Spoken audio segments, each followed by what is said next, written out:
हाँ, किसी को दिक्कत है 9.1 में और या 9.2 में? 1 और 2 खत्म ना? दिक्कत है किसी को? नहीं। चले तब स्टार्ट करते हैं। टॉपिक डालेंगे जीपी, है ना? जीपी, गुणोत्तर श्रेणी।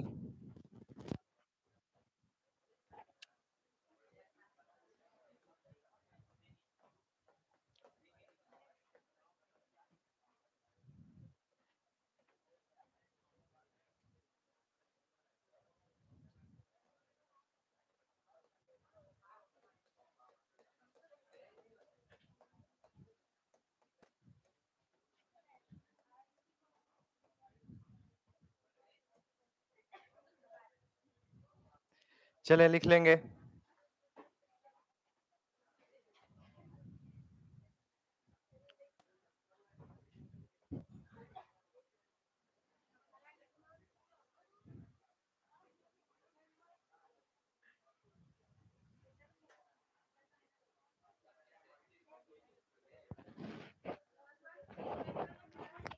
लिखेंगे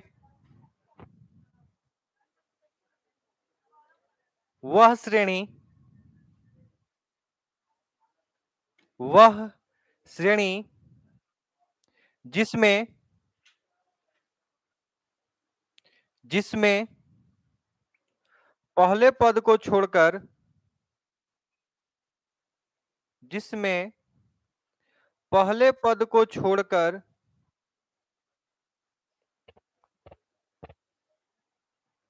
बाकी प्रत्येक पद, बाकी प्रत्येक पद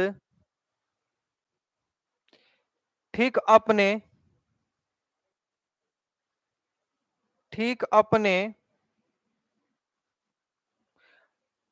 पूर्ववर्ती पद के,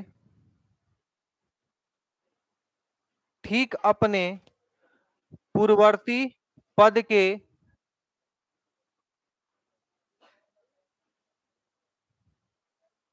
साथ,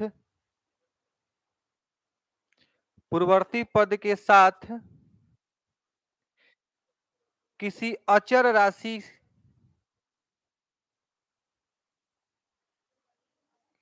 किसी अचर राशि के गुणनफल से प्राप्त, किसी अचर राशि के गुणनफल से प्राप्त होता है।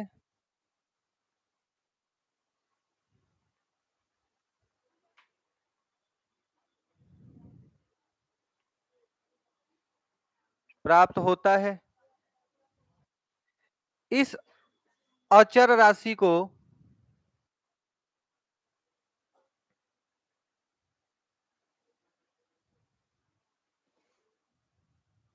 इस अचर राशि को जीपी का, जीपी का सर्वानुपात कहा जाता है।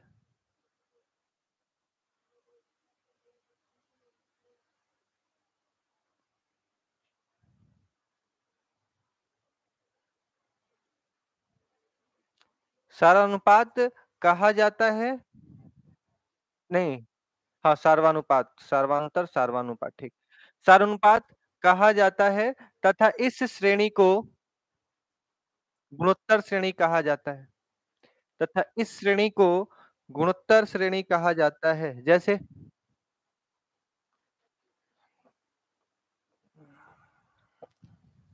एग्जाम्पल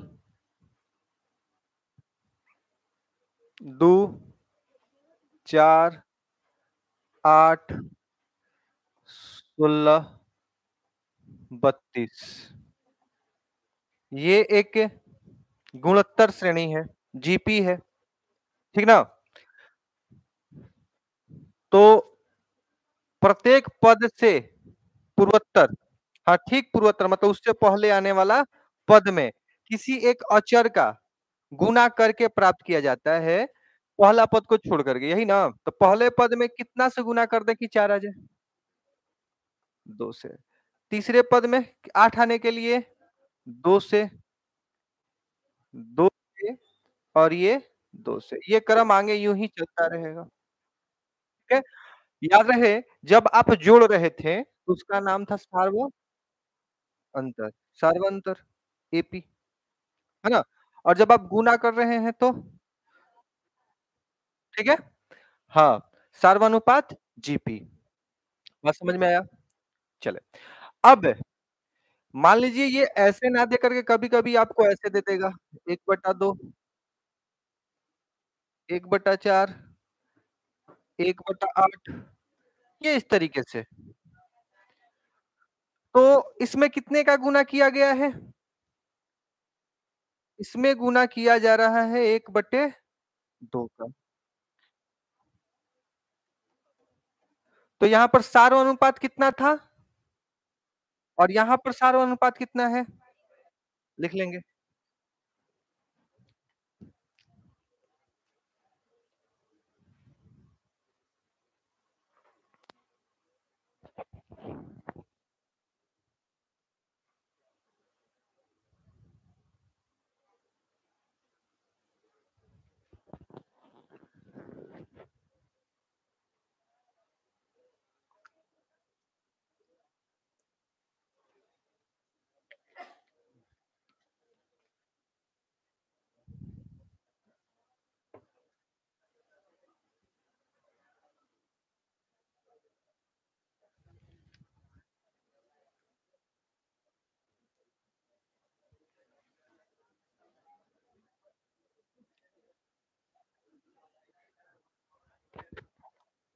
हो गया?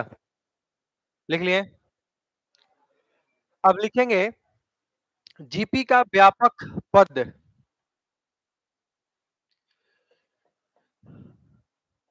जीपी का व्यापक पद या एनवां पद। याद रहे जब भी हम व्यापक पद की बात बोलेंगे तो इसका मतलब एनवां पद है। अच्छा एपी का एनवां पद याद है? A plus N minus one into अब व्यापक पद जीपी ए एपी का व्यापक पद क्या है? यही है ए एन है, बात सही है। तो वहां पर ऐसा होता था कि पहला पद एपी पे बात करते हैं पहले साइड में थोड़ा कि पहला पद अगर ए है और अगर उसका सारवंतर डी है, ठीक है? तो हम बोलते थे पहला पद ए, दूसरा पद ए प्लस डी, तीसरा पद ए प्लस टू डी, ठीक है ना? लेकिन यहां पर थोड़ा सा बदलेगा। अगर मान लें जीपी का जीपी का पहला पद ए है और सार्व अनुपात आर है, ठीक है? सार्व अनुपात कितना मान लिए?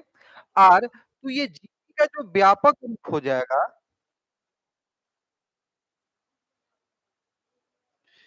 जीपी का जो व्यापक रूप हो जाएगा उसका पहला पद हम बोल देंगे इसको हम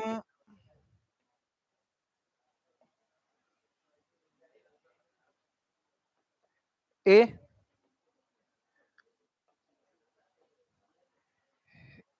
ठीक है?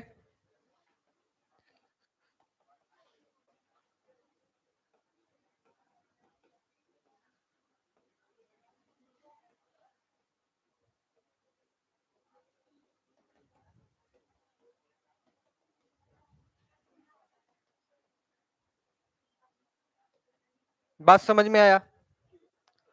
उसमें आप जोड़ रहे थे, सारवंतर को आप जोड़ रहे थे, इसमें सार अनुपात का क्या करोगे? गुना करोगे, करोगे कि नहीं? मान लो वही एपी है अपना 2, 4, 8 अ, 8 और फिर 16 फिर 32 फिर 64 है ना?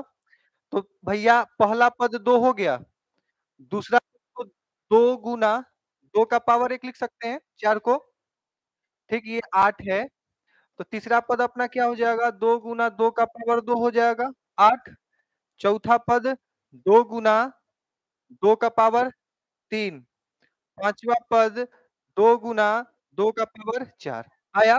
भैया सारवंतर अपना क्या है? यहाँ पर सार अनुपात क्या है? 2 है, तो 2 का पावर 1 2 3 4 बढ़ते जा रहा है, उसी तरीके से। तो इसका मतलब जॉन यहाँ पर भी आप ऐसे लिख सकते हैं कि 2 का पावर सिर्फ 0 है, ठीक है? यानी जिस पद का बात कीजिएगा, r का पावर उससे 1 कम होगा। जैसे पहले पद में r का पावर 0 है, दूसरे में 1, तीसरे में 2, चौथा में 3, 5 में 4, n में n माइनस 1 तो यही है आप व्यापक रूप लिख लेंगे।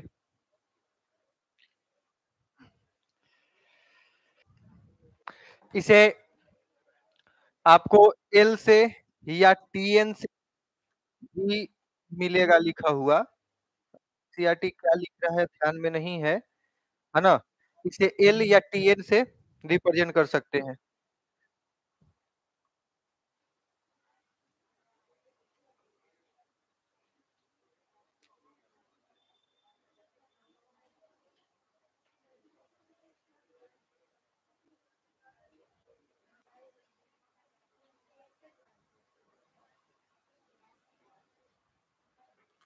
हो गया?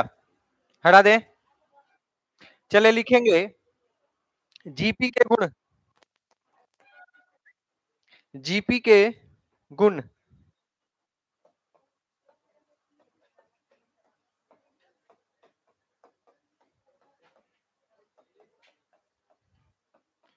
चलिए पहला लिखें यदि किसी यदि किसी जीपी के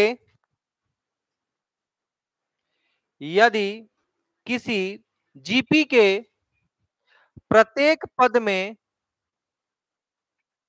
प्रत्येक पद में एक अशून्य संख्या एक अशून्य संख्या से संख्या संख्या को राशि बना दो है ना एक अशून्य हाँ राशि से गुणा करने या भाग करने पर गुणा करने या भाग करने पर जो श्रेणी प्राप्त होता है गुणा करने और भाग करने पर जो श्रेणी प्राप्त होता है वे भी वे भी जीपी होता है जैसे एपी में याद है जो श्रेणी प्राप्त होता है वो भी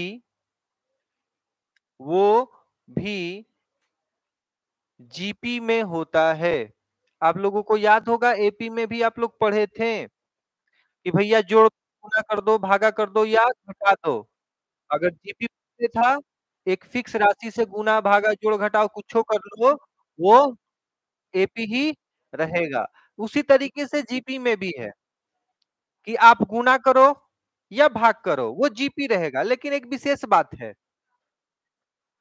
ठीक है वहां पर भी था यहां पर भी है ठीक है इसमें एक और लाइन जोड़ लेंगे ठीक है क्या लिखे वो जीपी में होता है और उसका सार्व अनुपात और उसका सार्व अनुपात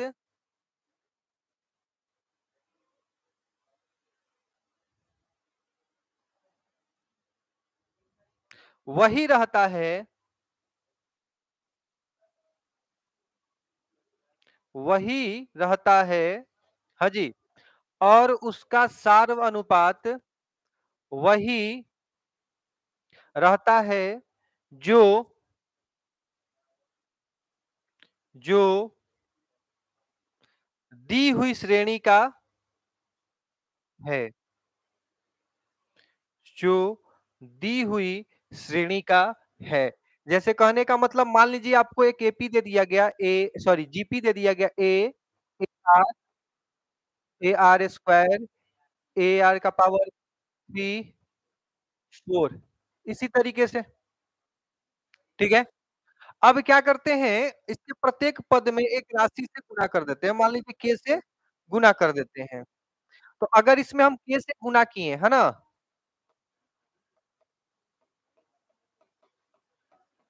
तो ये हो जाएगा AK A K R square A K R का पावर 3 A K R का पावर 4 है ना? अब भैया इसका सार अनुपात बदल गया क्या? पहले वाले का सार अनुपात कितना था? R ही था ना? और इसमें देख लें, सार अनुपात निकालते कैसे हैं? हाँ, ये तो रह गया बताना। ठीक है, सार अनुपात देखें, जैसे आप सारवंतर निकालने के लिए क्रमागत 2 पदों का अंतर लेते थे, उसी तरीके से सार्व अनुपात निकालने के लिए आप क्रमागत 2 पदों का अनुपात कर दोगे। जैसे दूसरे पद में पहले पद से भाग या तीसरे पद में दूसरे पद का भाग या चौथे पद में दूस है ना, तीसरे पद का भाग। इसी तरीके से आगे चलता जाएगा। तो हर बार आप देखोगे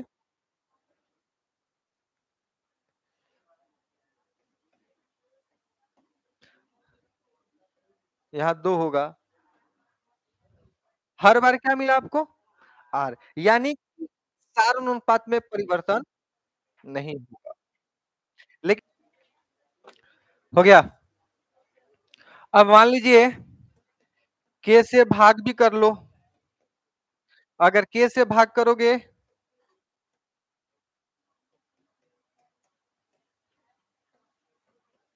इतना आएगा, आएगा ना?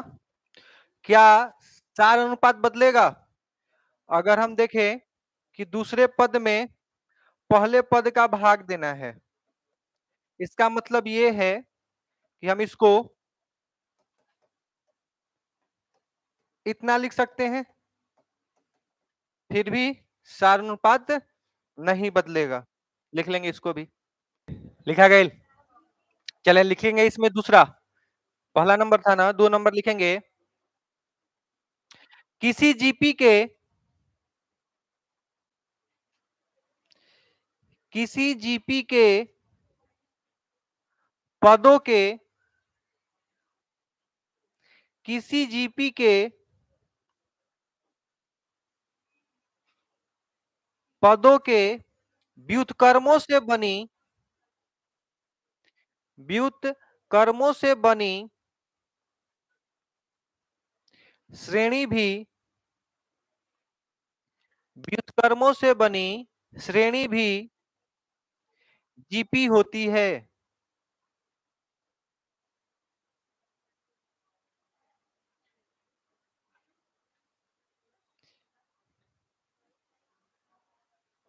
पदों से बनी श्रेणी भी जीपी होती है तथा इसका प्रथम पद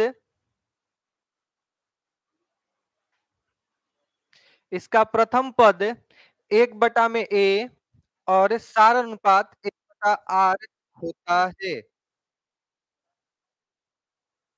और इसका प्रथम पद 1/में ए और सार अनुपात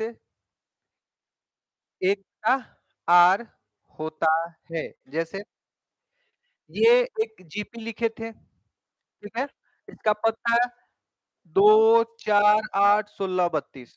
अब इसके पदों का यहाँ पर हम व्युत्क्रम किए हैं। 2 को 1/2 कर दिए, 4 को 1/4 और 8 को 1/8। ऐसे ही आगे होगा 1/16, 1/32। अब यहाँ पर देखें, इसका पहला पद 2 था, इसका व्युत्क्रम इसका पहला पद है ना?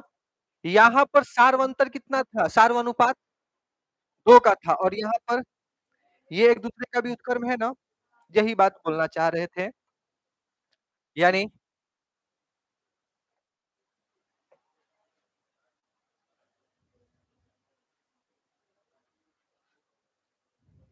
दूसरे में अगर आपका एपी है ए, AR AR स्क्वायर AP बोल रहे हैं सॉरी GP है, कुछ इस तरीके का है।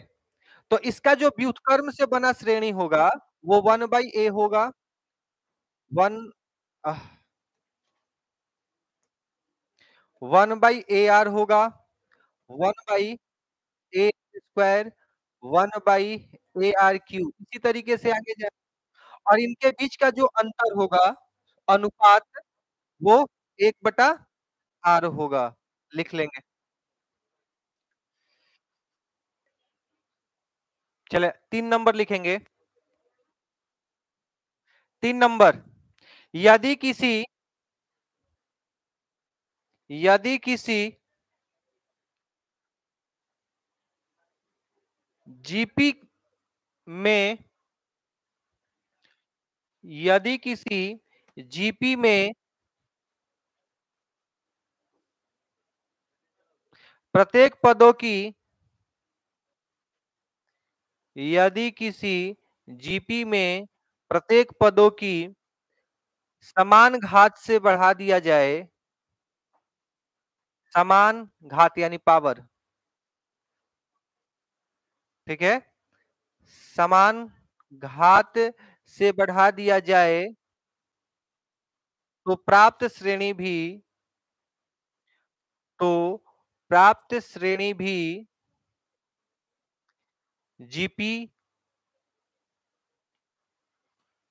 होगी, प्राप्त श्रेणी भी जीपी होगी। कहने का मतलब अगर आपका जो जीपी था वो A R square AR cube इतना है और इसमें हम पावर n को बढ़ा देते हैं, पावर n से इसको बढ़ा देते हैं,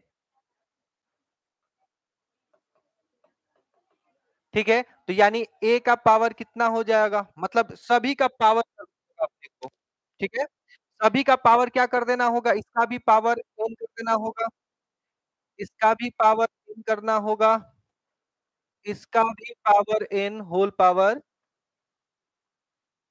ये इस तरीके से बन जाएगा। अगर आप n पावर को बढ़ाने का मतलब है ये, जितने भी उसके पद हैं सभी का होल पावर n कर दिए, यानी आपका क्या बना, a का पावर n, का पावर n और r का पावर n, a का पावर n, r का पावर 2n होगा।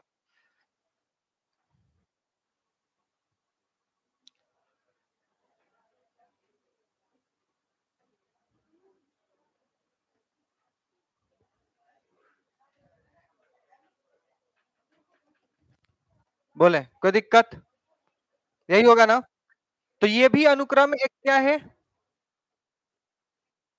जीपी है, बात समझ में आया। और इसका जो सार्वनुपात होगा वो कितना होगा, a का पावर n, r का पावर n बटा में, मतलब दूसरा से पहले में भाग, मतलब दूसरे पद में पहले से भाग, यानी इसका, यानी पहले जितना हो, जितना पावर बढ़ा रहे हैं सारानुपात का भी पावर उतना बढ़ जाएगा। जैसे अगर पहले आर था, आर का पावर तो भैया एक है, आर है, और पावर आप कितना बढ़ा रहे हैं, तो इसका जो पावर है वो n से बढ़ जाएगा। एग्जाम्पल लिखे 4 नंबर, 2 जीपी लिखेंगे, 2 जीपी के 2 जीपी के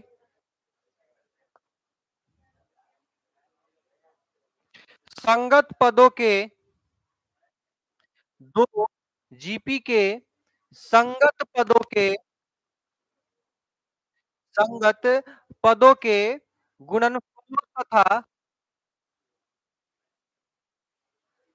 गुणनफलों तथा भागफल से बनी,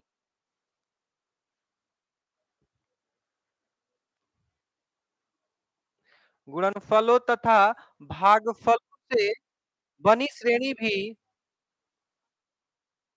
बनी श्रेणी भी एक जीपी है, एक जीपी है। कहने का मतलब ये है कि अगर आपके पास एक जीपी है,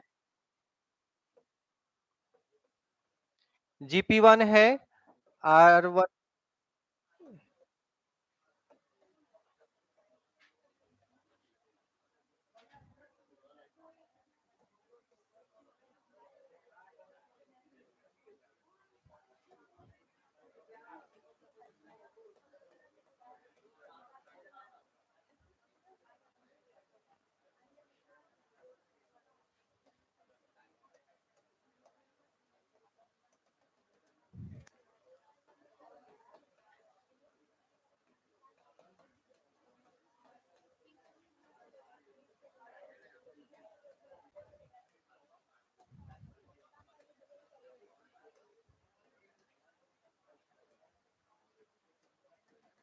मान लेते हैं आपके पास ये 2 जीपी है। आप क्या करो, दोनों का गुना कर दो संगत पदों के साथ, है ना? संगत पद मतलब कि पहले पद का गुना पहले पद से, ठीक है? दूसरे पद का गुना दूसरे पद से, तीसरे पद का गुना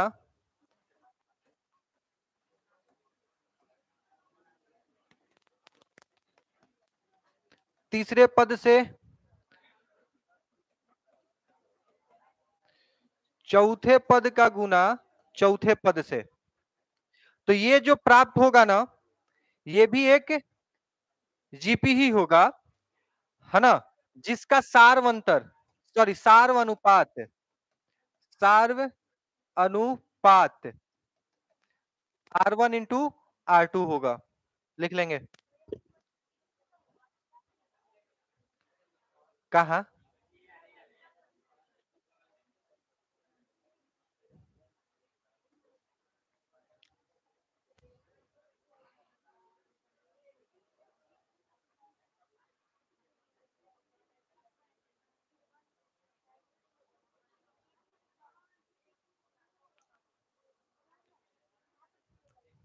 हाँ 2 होगा।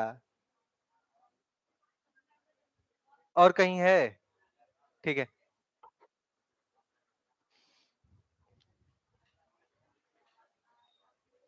या भाग भी कर लो, यानी इस तरीके से।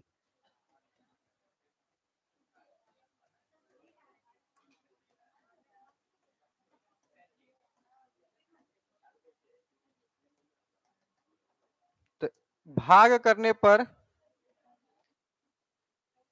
सार्व अनुपात R1 बटा में R2 होगा।